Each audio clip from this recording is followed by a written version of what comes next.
పరిస్థితి తలుచుకుంటే నవ్వొస్తుంది ఒక్కోసారి. కొన్నిసార్లు ఆ పరిస్థితులే మనల్ని ఆలోచింపజేస్తాయి. ₹1,00,000 పెట్టి ఎల్ఈడి టీవీ కొంటాం, కాని దానిని ఇంటికి తీసుకుని వెళ్లడానికి రిక్షావానికి ₹20 అంటే ₹10కి రా, ఇక్కడే కదా అని బేరమాడతాం. గుడి హుండీలో ₹100 వేస్తాం. బయట భిక్షమెత్తుకునే అతనికి ₹1 వేయాలంటే 100 రకాలుగా ఆలోచిస్తాం కదా. ₹1000 పెట్టి రెస్టారెంట్లో తింటాం, కానీ సర్వీసు చేసే అతనికి ₹20 ఇవ్వడానికి బాగా ఆలోచిస్తాం కదా. గర్ల్ ఫ్రెండ్ తో మాట్లాడటానికి ఫోన్లో బ్యాలెన్స్ ఉంటుంది, కావలసినంత టైం కూడా ఉంటుంది.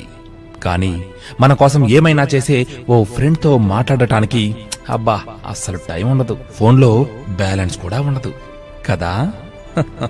పరిచయం లేని అమ్మాయి చెప్పుతో కొట్టినా భరిస్తారు, కానీ ఇంట్లో తల్లిదండ్రులు ఒక్క మాట అన్నా కూడా అస్సలు పడరు, భరించలేరు. మరి గర్ల్ ఫ్రెండ్ బర్త్డేకి ఐఫోన్ కొనివ్వడానికి ఆలోచించరు, కానీ చలిలో వణుకుతున్న ఓ ముసలివానికి ఒక్క దుప్పటి ఇవ్వడానికి బాగా ఆలోచిస్తారు కదా. మనం ధీరులం, మనం సూరులం కదా.